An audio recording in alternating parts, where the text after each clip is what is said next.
Bien, hermanos, vamos a iniciar nuestra clase de escuela dominical. Usualmente, cuando voy a hablar 1 hora, son 6 páginas.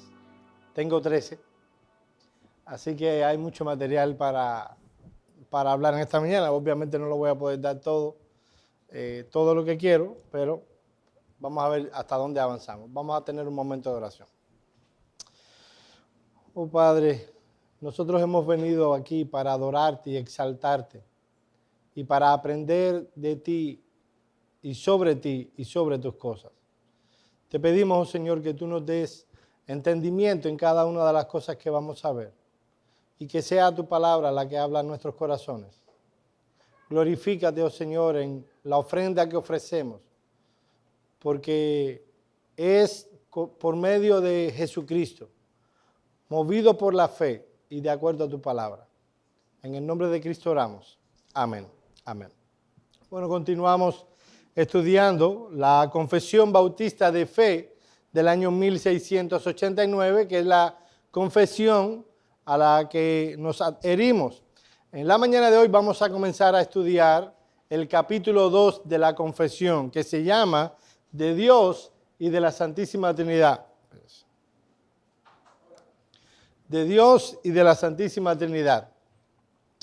Habiendo considerado hasta la semana pasada la doctrina de las Escrituras, que es la base donde todo conocimiento teológico debe ser fundamentado, por cuanto la palabra es verdad, entonces los autores de la confesión van a tratar el tema más central que hay en las Escrituras, Dios mismo. Hablamos primero de las Escrituras, el lugar donde debemos extraer nuestra teología, y ahora se nos habla acerca de Dios, de quien habla esa teología. Ahora, antes de comenzar nuestra clase, mis amados hermanos, yo quiero ponerlos a ustedes en perspectiva. Nosotros vamos a estudiar sobre ¿qué? Dios y la Santísima Trinidad. Y cuando nosotros estudiamos a Dios, debemos ir con una postura, no estoy hablando de física, sino mental, una postura correcta. Debemos hacerlo con reverencia. En la ocasión que Moisés se encuentra con Dios en la zarza, ¿recuerdan ustedes esa historia? Cuando Dios llama a Moisés, Dios le dice a Moisés, Moisés, quita las sandalias de tus pies, porque el lugar donde estás pisando es un lugar santo. Bien, mis amados hermanos, el lugar que estaremos pisando, el lugar teológico que estaremos pisando en esta mañana, es un lugar santo. Y no le voy a pedir a nadie que se quite los zapatos, sino que su mente venga con una conducta adecuada, porque vamos a estudiar acerca de Dios. Nosotros no podemos estudiar a Dios como lo hacen los científicos. Aquí está el científico que quiere estudiar parte de la creación de Dios y toma algo, lo pone en el microscopio y mira desde arriba hacia abajo lo que está investigando.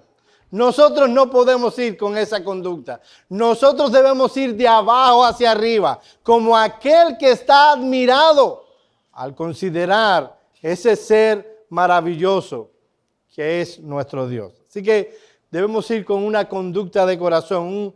Estoy buscando la palabra, no la he encontrado todavía. Con un deseo fervoroso de estudiar de Dios. Miren lo que dice Juan Calvino. Déjenme ver si yo lo puse aquí. No. Juan Calvino en la institución en sus instituciones, el libro más importante que escribió Juan Calvino y probablemente el libro más importante de la Reforma, dice, es cosa evidente que el hombre nunca jamás llega al conocimiento de sí mismo si primero no contempla el rostro de Dios y después de haberlo contemplado, desciende a considerarse a sí mismo. Porque estando arraigado en nosotros el orgullo y la soberbia, siempre nos tenemos por justos, perfectos, sabios y santos, a no ser que con manifiestas pruebas seamos convencidos de nuestra injusticia, fealdad locura y suciedad. ¿Y cómo llegamos a esa conclusión? Dice Juan Calvino, estudiando a Dios. Si nosotros nos estudiamos a nosotros mismos, ¿cómo nos vamos a hallar? Dice Juan Calvino. Buenos, justos, santos. Considera a Dios, estudia la persona de Dios y luego ve a investigar cómo tú eres y entonces descubrirás toda la fealdad que hay en tu propio corazón. Continúa diciendo, pero no nos convencemos si solamente nos consideramos a nosotros y no a Dios, el cual es la sola regla con que se debe ordenar y regular este juicio. Porque como nosotros estamos por nuestra naturaleza inclinados a la hipocresía, cualquier vana apariencia de justicia nos dará tanta satisfacción como si fuera la misma justicia. ¿No has oído, y a lo mejor tú lo has dicho también de ti mismo, cuando tú haces un bien, que tú dices, ay, qué bien se siente? ¿Sabe cómo se llama eso? Orgullo. ¿Sabe cómo se llama eso? Buscar la autojusticia. Te estás complaciendo en un bien que hiciste. Y termina diciendo Juan Calvino, y porque alrededor de nosotros no hay cosa que no esté manchada de grande suciedad, lo que nos es tan sucio nos parece limpios mientras mantengamos nuestros entendimientos dentro de los límites de la suciedad de este mundo.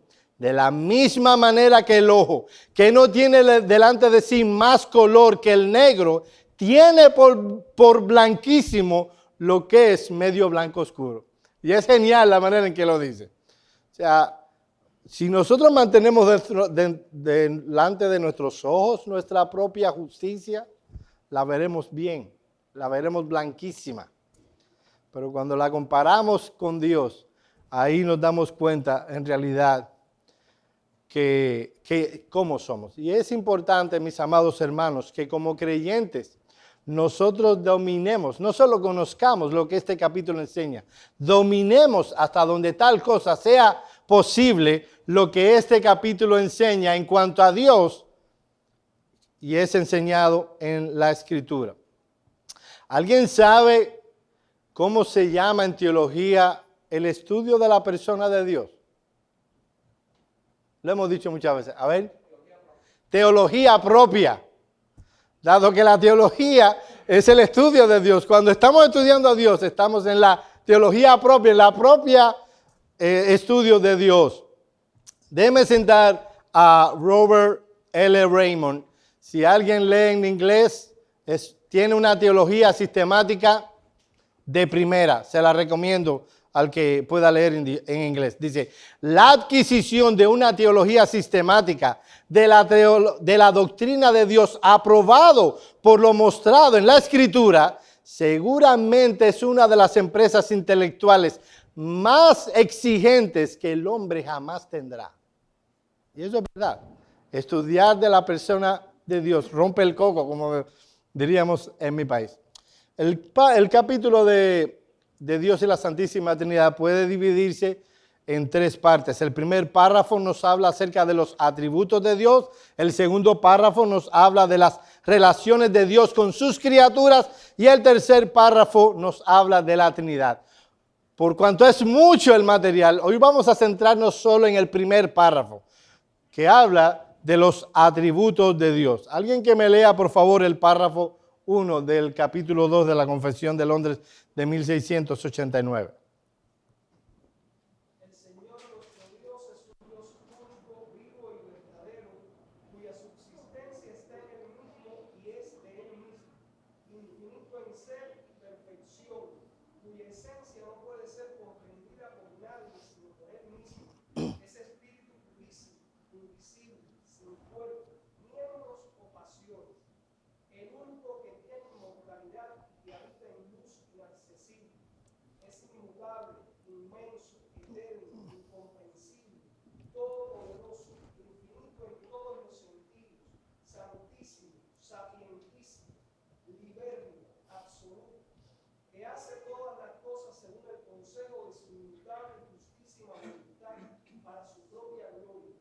Es es amantísimo, benigno, misericordioso, longánime, abundante en bondad y verdad, que perdona la iniquidad, la transgresión y el pecado, galardonador de los que le buscan con diligencia y sobre todo justísimo y terrible en sus juicios, que odia todo pecado y que de ninguna manera dará por inocente al culpable.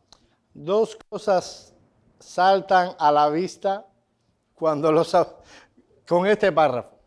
Por un lado, no se puede describir la persona de Dios en pocas palabras. Yo pudiera describir en pocas palabras a uno de ustedes, y ustedes pueden hacerlo conmigo, pero a Dios no se puede describir en pocas palabras. De ahí que nosotros pudiéramos pasar meses considerando solo este párrafo. Tranquilo que solo va a ser hoy.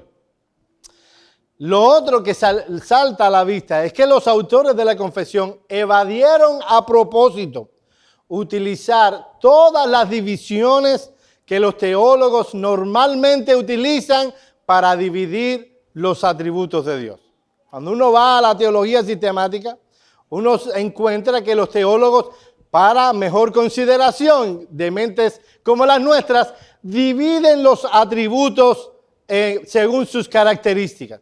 Por ejemplo, hay teólogos que dividen los atributos de Dios en naturales y morales. Los atributos naturales son aquellos que pertenecen a la naturaleza divina. Los morales, lo que tienen que ver con su relación con sus criaturas. Otros dividen los atributos en absolutos y relativos. Los absolutos son los que corresponden a la esencia misma de Dios. Los relativos, nuevamente, los que hacen que Dios se relacione con su creación. Otros dividen los atributos en inmanentes y emanentes. Otros en, ¿cuál es el clásico? Comunicables e incomunicables. Y de hecho, en la Edad Media, los escolásticos se atrevieron a dividir los atributos de Dios en positivos y negativos. Algo que para mí me parece una locura total. Los autores de la confesión evadieron todas esas clasificaciones. Y dado que hay multiplicidad de opiniones con respecto a cómo clasificar los atributos, lo más seguro para la conciencia es de hacerlo como lo hace la Escritura. Y así fueron como ellos lo trataron. El primer atributo que mencionan los autores de la confesión, a ver quién lo descubre ahí, ¿cuál fue? ¿Cómo se llama eso en teología? La singularidad de Dios.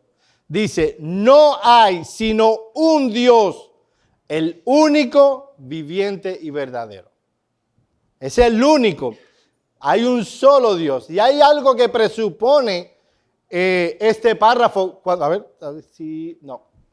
Hay algo que presupone este párrafo cuando dice, no hay sino un Dios.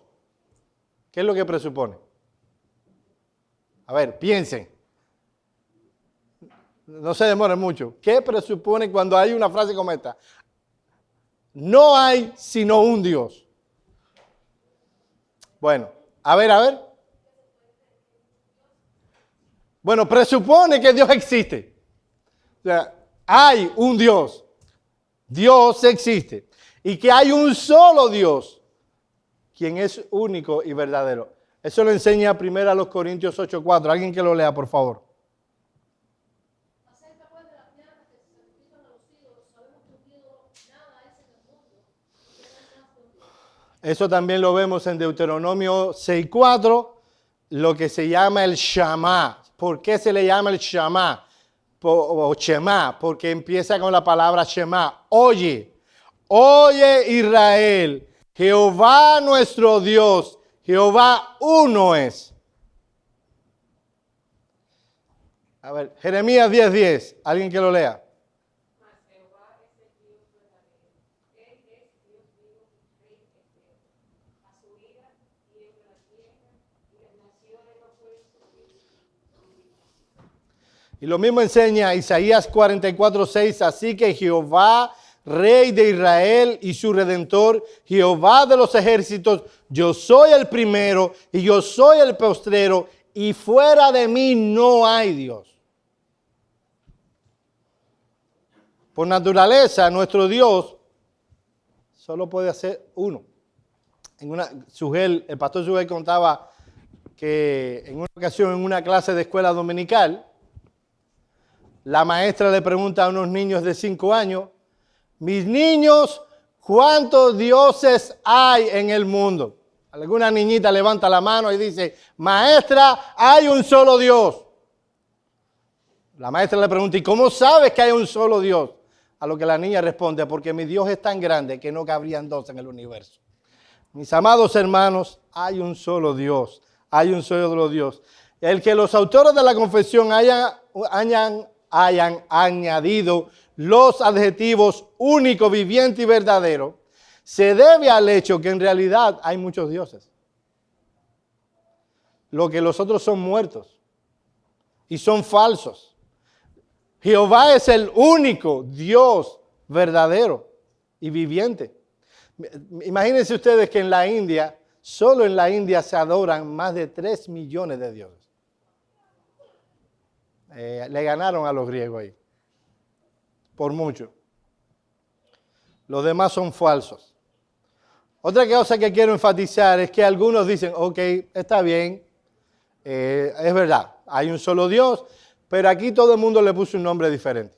Ustedes le pusieron Jehová, los islámicos le pusieron Alá, los afro, no, ni lo voy a mencionar. Todo el mundo le puso un nombre y hay uno solo. Mis amados hermanos, eso es tan pagano como la otra afirmación. Cuando uno ve las cosas que enseña el Dios de la Escritura y la compara con el Dios del Islam y la compara con cualquier otro Dios que haya, uno verá diferencias como la luz y las tinieblas. Hay un solo Dios vivo y verdadero. Miren lo que dice Sproul en su comentario a la Confesión de Westminster. Si leen en inglés se lo recomiendo. Al principio salió en 3 tomos, ya está saliendo en 1 tomo. Se ahorran dinero. Alguien que lea, por favor.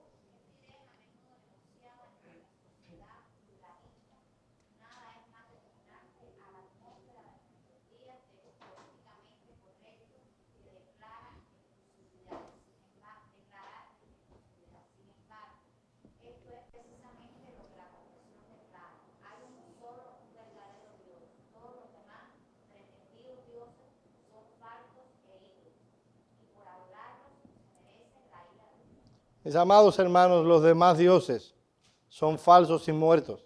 Ellos tienen boca, pero no hablan, tienen ojos, pero no ven, orejas tienen, pero no oyen, tienen narices, pero no huelen, manos tienen, pero no palpan, tienen pies, pero no andan. ¿Dónde está eso?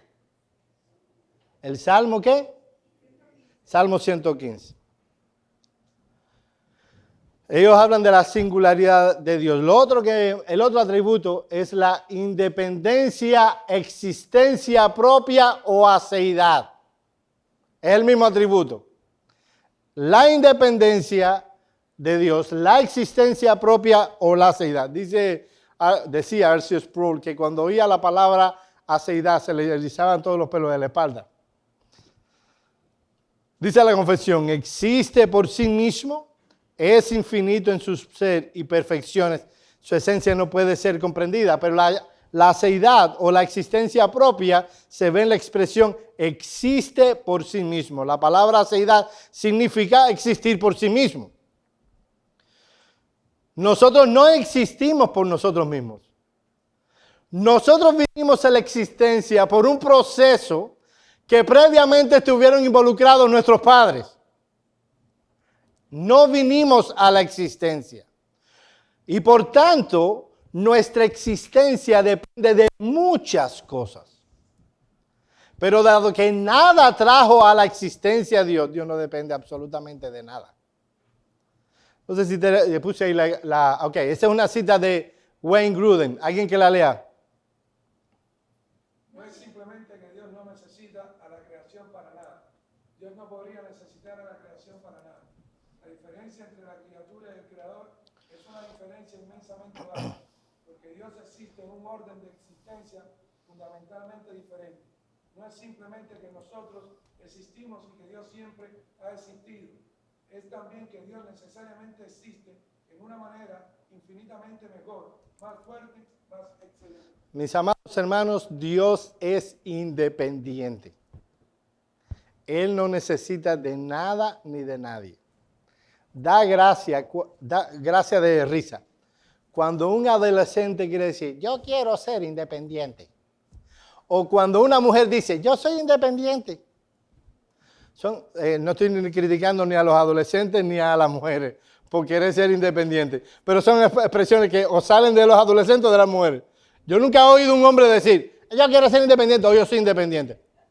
Eso no encaja con nuestra manera de ver las cosas. Y es que nadie es independiente. Todos necesitamos de alguien o de algo. El independiente no necesita de nadie. Necesitamos de muchas cosas para nuestra existencia, cosas que ni siquiera controlamos. Por eso los autores de la confesión y la escritura hablan de que Dios sí es independiente. Él no necesita absolutamente de nada ni de nadie. Nada lo trajo a la existencia, nada, Él no depende de nadie. Miren lo que dice Isaías 48, 12. Óyeme Jacob y tú Israel a quien llamé, yo mismo, yo el primero, yo el postrero. Lo que enseña este pasaje es que dado que Dios es lo primero, entonces nada lo pudo traer a la existencia. Y dado que es el postrero, nada podrá determinar su fin. Dios es completamente independiente y no necesitaba siquiera de crearnos. Y esto es humillante para la mente humana. Dios no necesitaba siquiera de crearnos. Hay teólogos que dicen, sobre todo liberales, Dios nos creó porque necesitaba tener a alguien en quien volcar su amor. No, Dios el Padre tenía a Dios el Hijo, alguien en quien volcar su amor. Y Dios el Padre y Dios el Hijo tenían al Espíritu Santo. En esa relación intratrinitaria que nosotros jamás podremos comprender del todo. ¿Por qué nos creó? Porque a Dios le plació crearnos. Su soberana voluntad. Miren lo que dice Hechos 17, 24 y 25. El Dios que hizo el mundo y todas las cosas que en él hay, siendo Señor del cielo y de la tierra, no habita en templos hechos por manos humanas, ni es honrado por manos de hombres, como si necesitase de algo, pues Él es quien da vida a todos, y alimento, y aliento, y todas las cosas. Él es el que da vida. Él no necesita de un templo. De hecho, mis amados hermanos, hay evangélicos que se sienten bien con decir, no, yo no le llamo al edificio iglesia, pero se sienten bien diciéndole templo.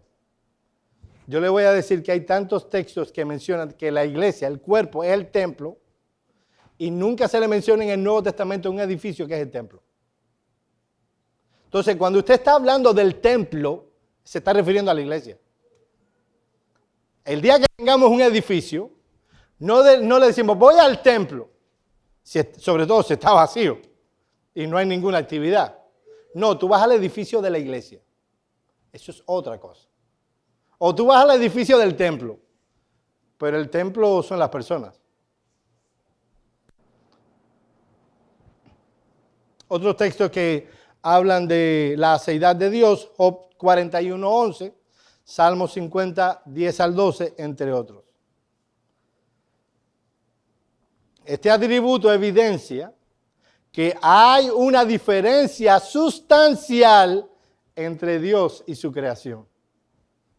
La diferencia entre todo lo que existe como parte de la creación y el creador es inmensamente vasta, la separación que hay. Dios existe en un orden de existencia fundamentalmente diferente, dado que Él no fue creado y Él es creador. Miren lo que dice Gruden, me encantó esta cita. A ver, alguien que lo lea.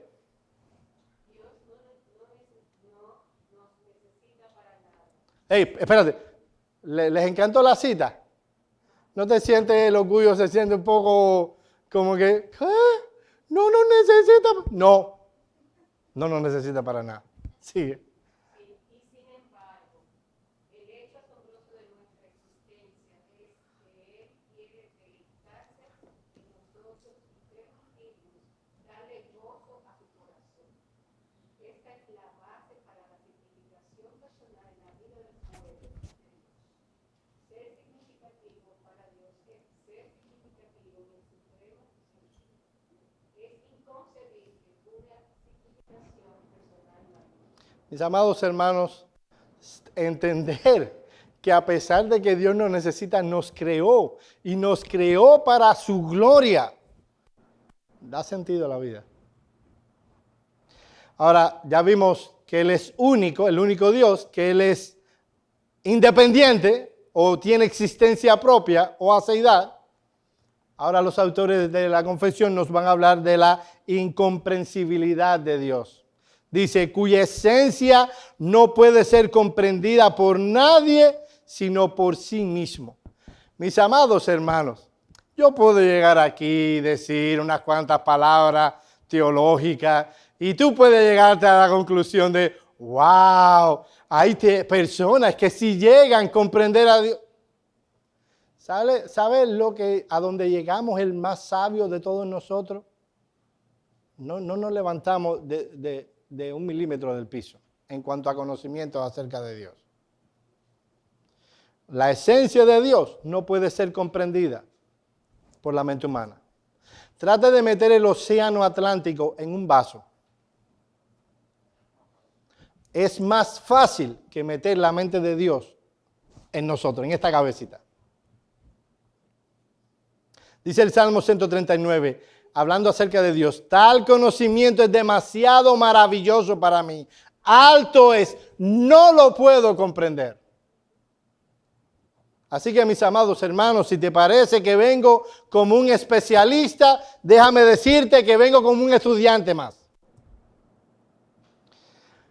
Déjenme citar de nuevo a Cruden, porque no siempre soy amigo de él, pero en su teología sistemática, lo que trabajó acerca de Dios es excelente. En otros temas también. A ver si alguien puede leer eso. La diferencia entre el ser de Dios y el nuestro es más que la diferencia entre el sol y una vela. Es más que la diferencia entre el océano y una gota de lluvia. Más que la diferencia entre el casco del hielo del Ártico y una copa de nieve. Más que la diferencia entre el universo y el cuarto en donde estamos sentados. El ser de Dios es diferente Cualitativamente. cualitativamente. Ninguna limitación o imperfección de la creación se debe proyectar sobre nuestro pensamiento de Dios. Él es el creador. Todo lo demás es criatura. Todo lo demás puede desaparecer en un instante. Él necesariamente existe para siempre. Mis amados hermanos, nunca pongamos a Dios de nuestro tamaño. Él es inmensamente grande en comparación con nosotros. En una ocasión, un predicador que se me olvidó, fue el pastor antes de Martin Lloyd Jones, Morgan, se me olvidó el nombre. Estaba predicando un sermón sobre los atributos de Dios. Se acaba el sermón y sale a la puerta. Y viene una señora muy mayor. Le dice, pastor, ¿qué sermón más nice, más lindo ha predicado? He aprendido que mis problemas no son tan grandes. Y él le dijo, señora, déjeme decirle que Dios no tiene ningún problema. No se puede hablar de un sermón sobre Dios como un sermón nice. Estamos hablando de lo más grande que hay en el universo. A ver si puse algunos textos aquí. No. Alguien que lea, por favor, el Salmo 147, 5.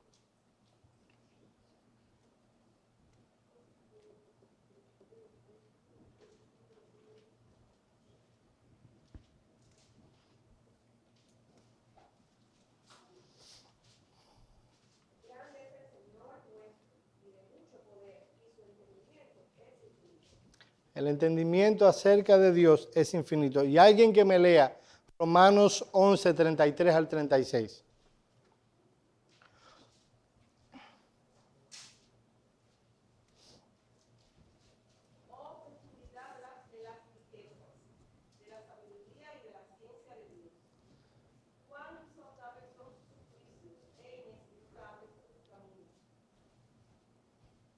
Seguimos, hasta 36.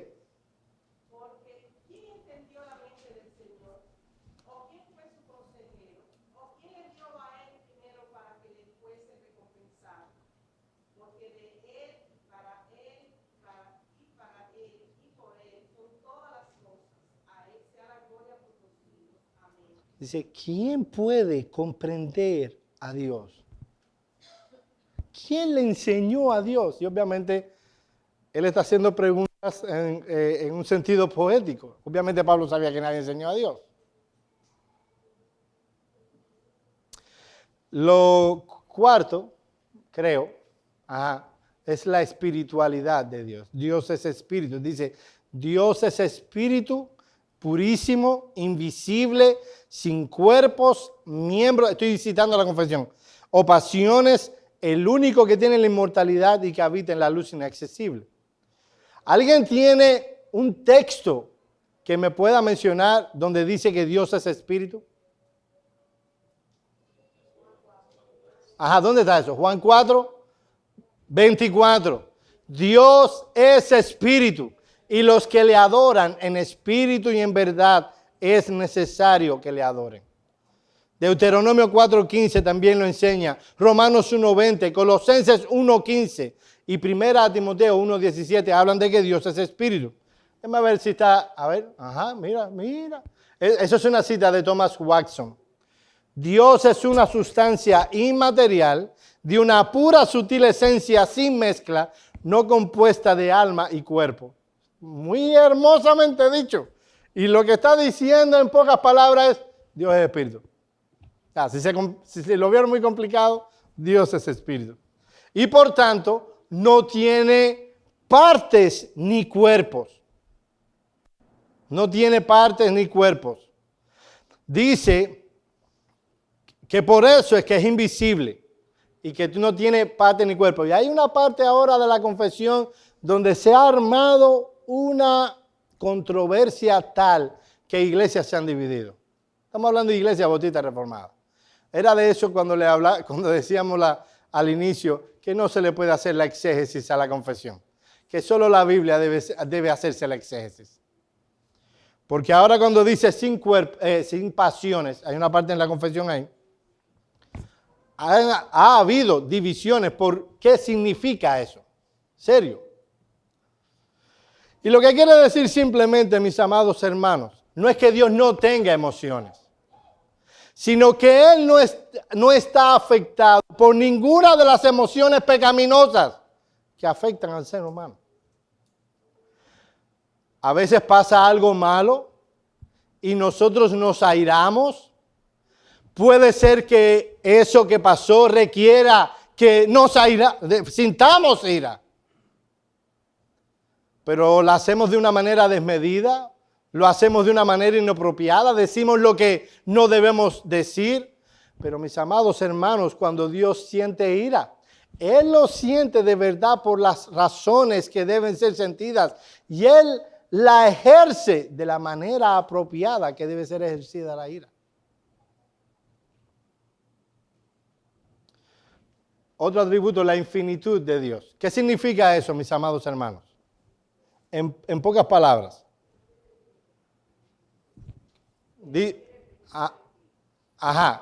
Exacto, tiene que ver mucho con eso. Dice la confesión, es inmutable, inmenso, esa es la expresión, eterno, incomprensible, todopoderoso, infinito, en todos los sentidos, santísimo, sapientísimo, libérrimo, absoluto. Lo que significa en este contexto es que Dios no está limitado absolutamente por nada. No hay un límite. Cuando Marcos Witt compone su último disco y lo llevan a CNN, y dice en televisión abierta que Dios está limitado por la mano del hombre, que Dios solo puede hacer lo que el hombre le permite hacer. Eso se llama paganismo. Eso no es cristianismo. Yo no te voy a decir que no compre los discos de Michael Wick, pero yo no apoyaría a un pagano.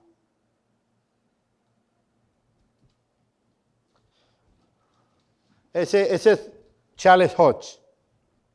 Dice, cuando se dice que Dios es infinito, lo que significa es que ninguna limitación puede ser asignada a su esencia. Nosotros estamos limitados por muchas razones. Dios no tiene límites. Dios no está limitado.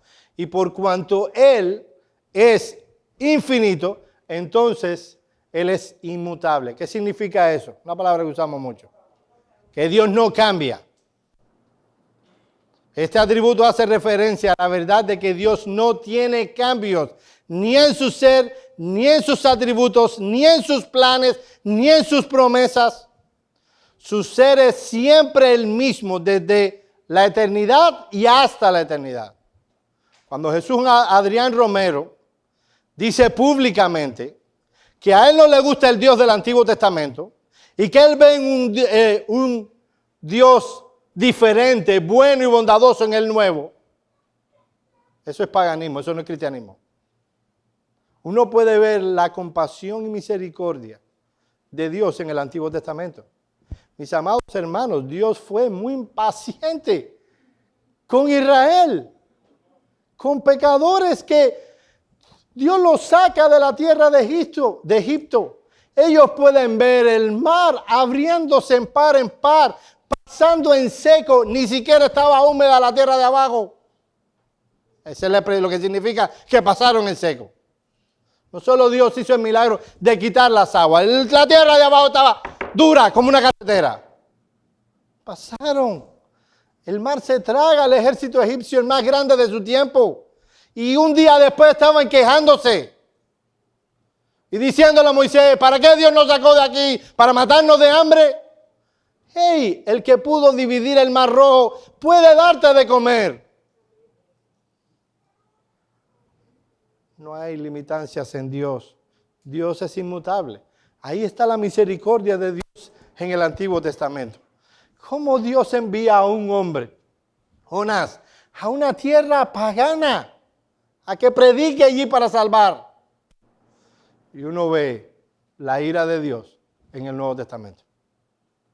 Ananías y Zafira son eliminados al instante por querer mentirle a Dios. Y es en el Nuevo Testamento y no en el Antiguo donde se dice que nuestro Dios es fuego consumidor.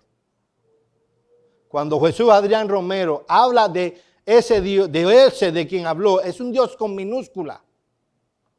No es el Dios de la Biblia, es paganismo. Dice el Salmo 102, 25 al 27, desde la antigüedad tú fundaste la tierra y todos los cielos son obra de tus manos. Ellos perecerán, pero tú permaneces y todos ellos como una vestidura se desgastarán. Como vestidos los mudarás y serán cambiados. Dice, pero tú eres el mismo y tus años no tendrán fin. Los planes de Dios siempre son los mismos. Todas las cosas que suceden dentro de su plan soberano es un plan trazado desde la eternidad pasada. Y una vez que Dios pone su plan en marcha, es irreversible. Salmo 33, 11. El consejo del Señor permanece para siempre, los designios de su corazón de generación en generación. Números 23, 19. Déjame ver si los tengo aquí. Espérate. Dice Números 23, 19. Dios no es hombre para que mienta, ni hijo de hombre para que se arrepienta. Él lo ha dicho él y lo hará. Ha hablado él y lo cumplirá. Dios no es como el hombre que se arrepiente. Hice esto. No voy a cambiar de parecer. Primero de Samuel 15:29.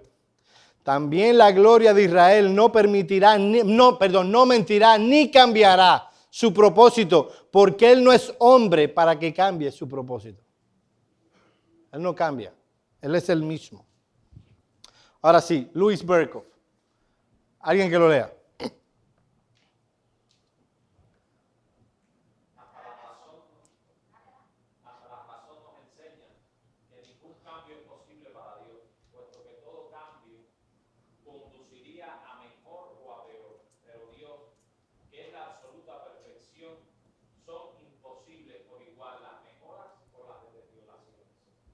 Ahí está. Y dado que Él es espíritu, Él es inmutable, pero también es inmenso. Y ahí hay dos textos que enseñan eso. Jeremías 23, a ver, ¿alguien que lo lea ahí? Soy yo un Dios de cerca, declara el Señor, y no un Dios de lejos. ¿Podrá alguno esconderse en mis escondites de modo que yo no lo vea? Declara el Señor. No lleno yo los cielos y la tierra, declara el Señor. Y el Salmo 139, 7 al 10. ¿A dónde me iré de tu espíritu? ¿O a dónde huiré de tu presencia? Si subo a los cielos, he aquí, allí estás tú. Si en el Seol prepara mi lecho, allí estás tú. Si tomo a las alas del alba, y si habito en lo más remoto del mar, aún allí me guiará tu mano, y me asirá tu diestra. Dios está, por tanto, en todo lugar. No, eso es lo vano de querer esconderse de Dios. No podemos escondernos de Dios. Dios es inmenso, Él está en todo lugar. Dígame. Sí. Sería bueno que para los muchachos que quizás no entiendan bien el término, es que no tienen medida, no tienen mensuración. No hay límites espaciales para Él y por tanto Él es grande, grandísimo, inmenso, inconmensurable. Viene de que no puede ser medido. Me pareció que lo había dicho, pero gracias por la aclaración. Y en ese sentido, dado que Él es inconmensurable, Él está en todo lugar. No hay no hay límites espaciales para Él. Él está en todo lugar completo. Lo que dice, no lo puse. Wayne Grudem, la perspectiva bíblica es más bien que Dios está presente en toda su creación, pero que también es aparte de ella. ¿Por qué lo digo? Porque el panteísmo enseña que Dios es tan grande que todo es Dios. Ese speaker es Dios, esas paredes son Dios, la mata es Dios, porque Dios abarca todo. Sí, la Biblia no enseña eso. La Biblia enseña que Dios está en todo lugar, que Él es inconmensurable, pero que está separado de su creación. Es distinto de ella. Y él pone una analogía. Dice, la analogía de una esponja llena de agua no es perfecta, pero es útil. El agua está presente en todas las partes de la esponja, pero el agua sigue siendo completamente distinta a la esponja. Es una analogía perfecta, pero se entiende. Ajá. Y por cuanto es infinito, entonces eterno. No hay límites en su tiempo. No hay límites que hagan cambiar a Dios. No hay límites en el espacio. No hay límites en el tiempo. Él es eterno. A ver, aquí está. Salmo 92. Antes de los montes fueran engendrados y naciera la tierra y el mundo desde la eternidad y hasta la eternidad. Tú eres Dios. ¿Notaron algo interesante en ese texto? A ver, apliquemos español ahí. ¿Cómo debería decir esa oración? Antes de que los montes fueran engendrados y nacieran la tierra y el mundo, desde la eternidad y hasta la eternidad, tú eras Dios. El tiempo es algo que afecta solo a la creación. Tú eres Dios. Dios habita siempre en un eterno presente. Solo Dios puede decir, yo soy. Exacto. Él está por encima del tiempo. Eternidad no significa meramente inmortalidad. Los seres humanos somos inmortales. Nuestras almas son inmortales. Pero tuvieron un comienzo. Dios es eterno. Cuando se habla de que la vida cristiana es vida eterna, habla de la cualidad de la vida eterna, no del tiempo. Obviamente el tiempo es parte de eso, pero habla de la cualidad de la vida cristiana, de la vida que tenemos en Cristo. En un sentido literal, eterno, eterno, eterno, solo Dios es eterno. Él no tuvo principio, Él no tiene límites en cuanto al tiempo. Dice, yo te veo a ti allá en la eternidad pasada. Y yo puedo contemplarte allá en la eternidad futura. Él es eterno. Dice Job 36, 26. He aquí Dios es exaltado y no le conocemos, ni se puede seguir las huellas de sus años. El concepto de tiempo vino a ser una realidad en la creación.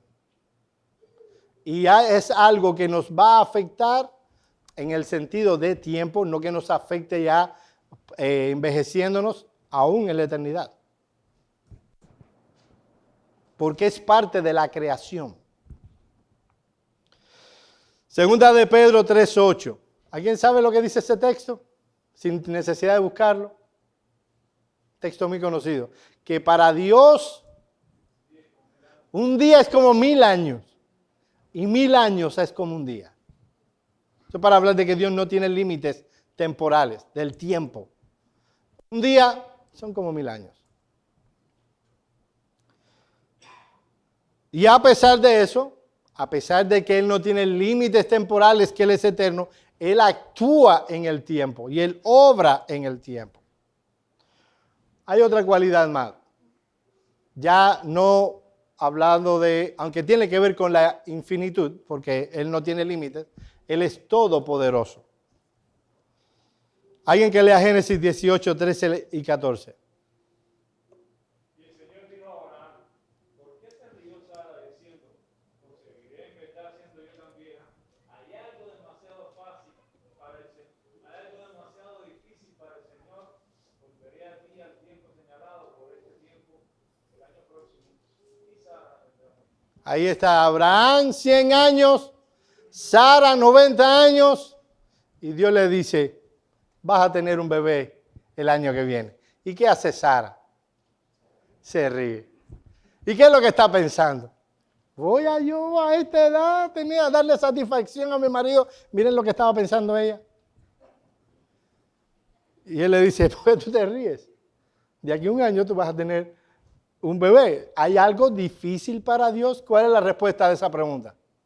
Nada. Nada es difícil para Dios. Después voy a aclarar esa declaración. Jeremías 32, 27. Alguien que lo lea rápido. He aquí yo soy el Señor, el Dios de toda carne. ¿Habrá algo imposible para mí? Ya el profeta le había respondido. Ah, no, eso es mío, perdón. Nada es imposible para Dios, dice el versículo. Perdón, las ediciones siempre pueden pasar mal. Esos textos hablan de la omnipotencia de Dios. Romanos 1:20, Efesios 1:18 al 20. Este poder se manifiesta en su creación y en sus actos de providencia. Y vamos a dejarlo ahí para no complicarlo.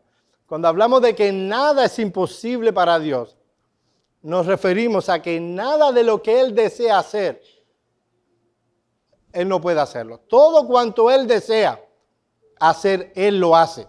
Porque su omnipotencia está ligada a su naturaleza. Hay personas, porque a veces los seres humanos llegamos, que dicen que Dios es absolutamente omnipotente. Él lo puede hacer todo. Él puede siquiera pecar. Y eso es paganismo, eso no es cristianismo. El cristianismo dice que hay cosas que Dios no puede hacer. Dice Hebreo que es imposible que Dios mienta. Dios no puede pecar. Él es santo. Por eso hablamos de una omnipotencia que está ligada a su naturaleza. Lo otro, ya no está, es santo. Eso significa, por un lado, espérense, vamos a quitar este para que nadie, que Dios es lo contrario al pecado y que Dios es diferente de su creación. Es lo que significa eso. Yo tengo que ir caminando porque ya me queda poco tiempo. Él es sabio.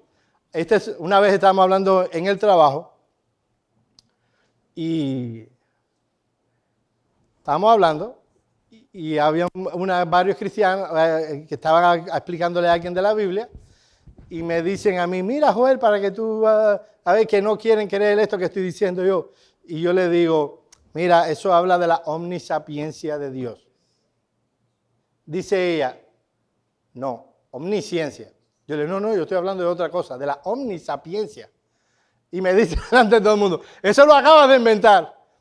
Yo le dije, mira, me encantaría inventar términos teológicos, pero la verdad es que no lo inventé. Es parte de la teología. Dios es sapiente. No solo sapiente, Él es omnisapiente. La sapiencia o la sabiduría es la cualidad o el atributo de no solo está unido a su omnisciencia, que Dios lo sabe todo, sino que Dios sabe aplicar eficazmente todo el entendimiento y el conocimiento que Él tiene. Seguimos. Hay algo de ese es Sproul, alguien que lo lea. No solo Dios sabe todas las cosas, sino también Él sabe qué hacer con ese conocimiento. Él sabe cómo ejercer su gobierno de lo que conoce. Él nunca ha tomado una tonta decisión o concebido un mal plan. Él está completamente envuelto en pura sabiduría, sabiendo que es lo correcto que debe hacer. Mis amados hermanos, y entonces cuando Dios nos manda a hacer algo, ¿qué deberíamos hacer nosotros? Hacerlo. El Dios que nosotros tenemos es sabio. Él nunca, dice Sproul, nunca ha tomado una decisión tonta. No.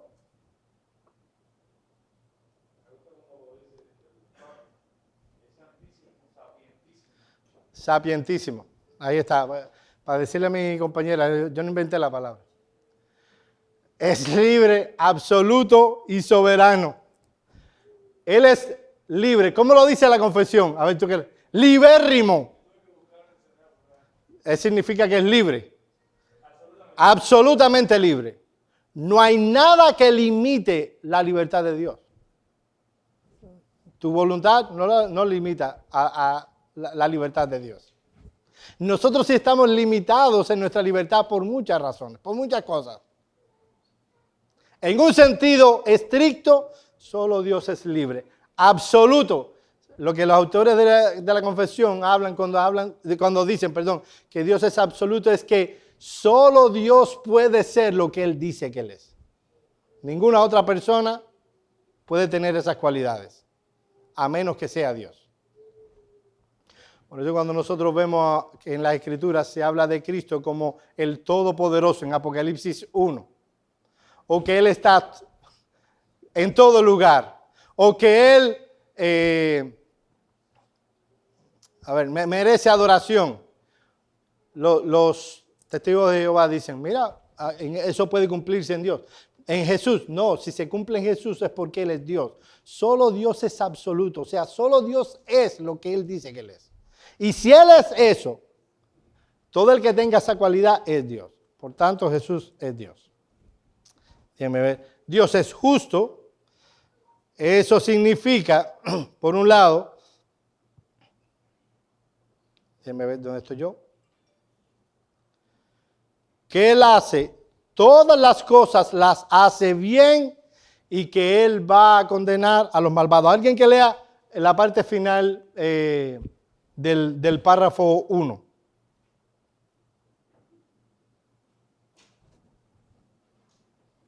A ver. Cuando dice que, déjeme buscar aquí. Dice, ya lo tengo aquí. Dice que Él es galardonador de los que le buscan con diligencia y sobre todo justísimo y terrible en sus juicios, que odia todo pecado y que de ninguna manera dará por inocente al culpable. Mis amados hermanos, Dios no solo nos dio una ley, los 10 mandamientos, para que podamos ver la negrura de nuestro corazón e ir a Cristo. Es una norma de obediencia también. Y si una persona no se ajusta a esa ley que ha dado Dios, Dios va a castigarlo. Él nunca, jamás va a dar a un culpable por inocente. Él se caracteriza por ser justo. Bien, yo sé que la última media hora fue abuelo de Jets, pero son las 11 de la mañana. No quiero irme sin darle la oportunidad de que alguien haga alguna pregunta. Si hacen alguna pregunta difícil, la respondo el domingo que viene. A ver.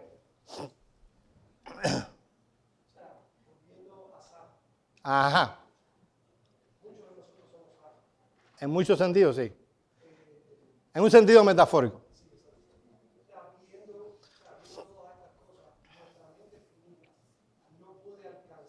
La magnitud de todas estas cosas que Dios. Ajá.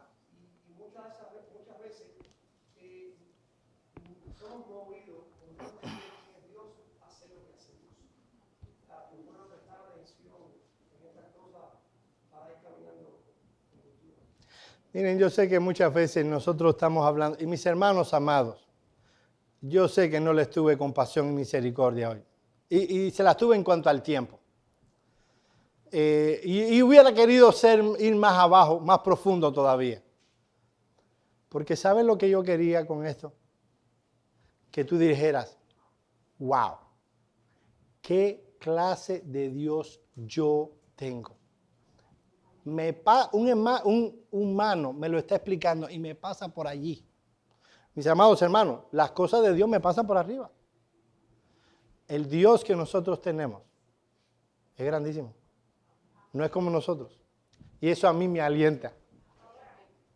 Y yo estaba viendo que tenemos que tener mucho cuidado cuando nosotros tratamos de analizar a Dios. Por eso yo estaba oyendo al pastor Cruz que decía, no, y como tú también decías, Dios es demasiado grande y tenemos que solamente circunscribirnos a lo que Él ha revelado de sí mismo. Por ejemplo, los testigos de Jehová, no sé si alguien ha estudiado a ellos, los testigos de Jehová no creen en la omnipresencia de Dios. Ellos no creen que Dios está en todas partes. Y eso no lo creen porque ellos tampoco creen en que Dios es un ser inmenso. Ellos dicen que Dios es un abuelito que está sentado en un trono allá arriba, literalmente así, y por lo tanto no puede estar en todas partes porque es un ser corpóreo ahí con una barbita. Y cuando yo debatí una vez con los testigos de Jehová, eso yo les dije, es que ustedes están haciendo un Dios completamente diferente al Dios de la Biblia. Sí, pero es que no entiendo el Dios de la Biblia. Bueno, si no lo entiendes, no lo trates de entender, cree como Él ha revelado. Claro. Pero eso... Ellos hacen una distinción. Ellos dicen que estas cosas que hemos estado hablando no son atributos de Dios. Son habilidades de Dios. Entonces ellos se zafan del asunto diciendo, bueno, me decía uno, por ejemplo, Superman, él tiene habilidades, él tiene la habilidad de volar. Él no anda volando siempre. ¿Cuándo él vuela? Cuando él quiere o lo necesita. Dios es omnipresente solo cuando él no necesita. Ahora, cuando yo veo la Biblia, yo no veo revelándose como una habilidad, sino como un atributo, como algo que es parte de su esencia. Cuando dice que Dios es, no es que Él puede hacerlo, es que Él es parte de su naturaleza constitutiva. Entonces, Él está en todo presente. Y eso los libera a ellos de muchas cosas, porque eso los lleva a ellos a su pelagianismo más abyecto, porque ellos dicen, no, Dios no es solo, Dios no es omnipresente, Él no es omnisciente. O sea, Él no lo sabe todo. Y eso es para mí muy pagano. O sea, estamos poniendo un Zeus con el nombre de Jehová, pero no es más que eso. Una mentalidad grecorromana de Dios.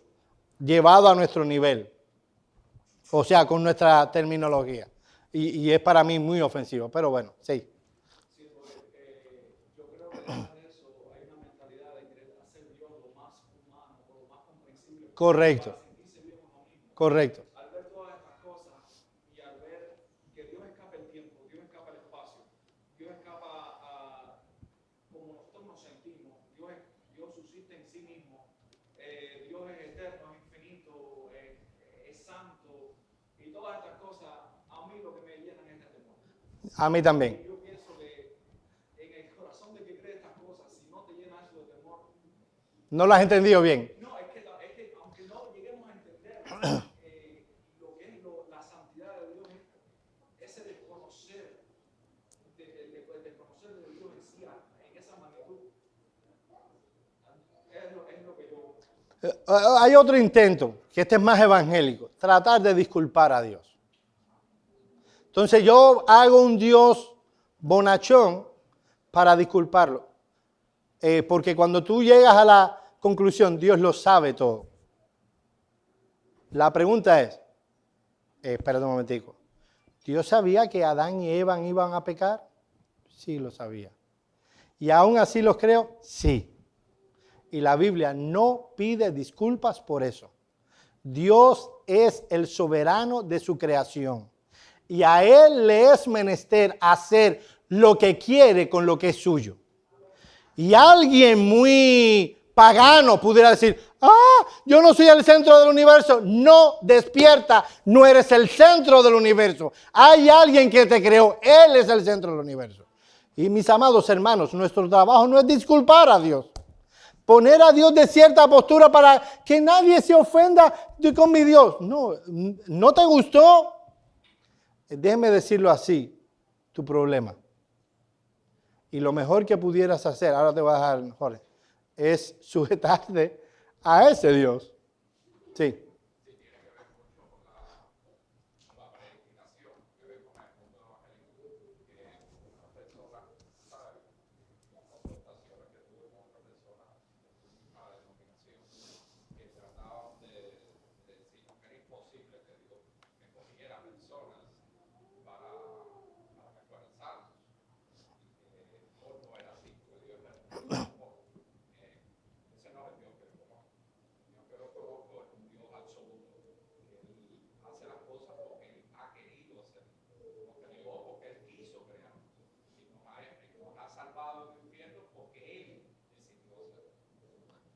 Cuando yo veo estas cosas, mis amados hermanos, y luego digo, wow, espérate, ese Dios que no necesita de mí, envió a su Hijo Jesucristo a morir en la cruz del Calvario por los pecados que yo cometí.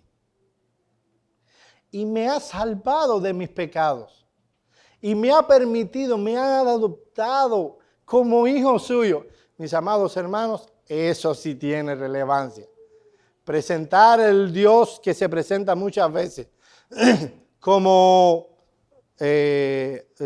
se presenta, no voy a decirlo. Y luego decir, Dios me salvó, es como darle el crédito al hombre. Pero cuando nosotros consideramos este tema, mis amados hermanos, todo el crédito lo tiene Dios y Él merece la gloria. Déjame.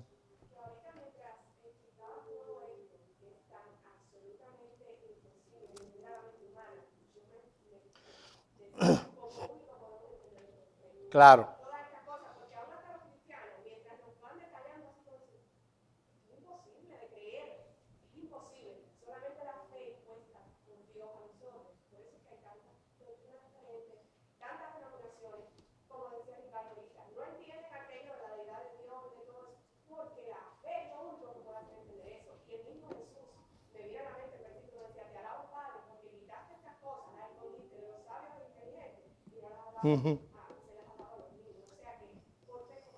Exactamente. Déjeme darle a César y ya voy a concluir la clase.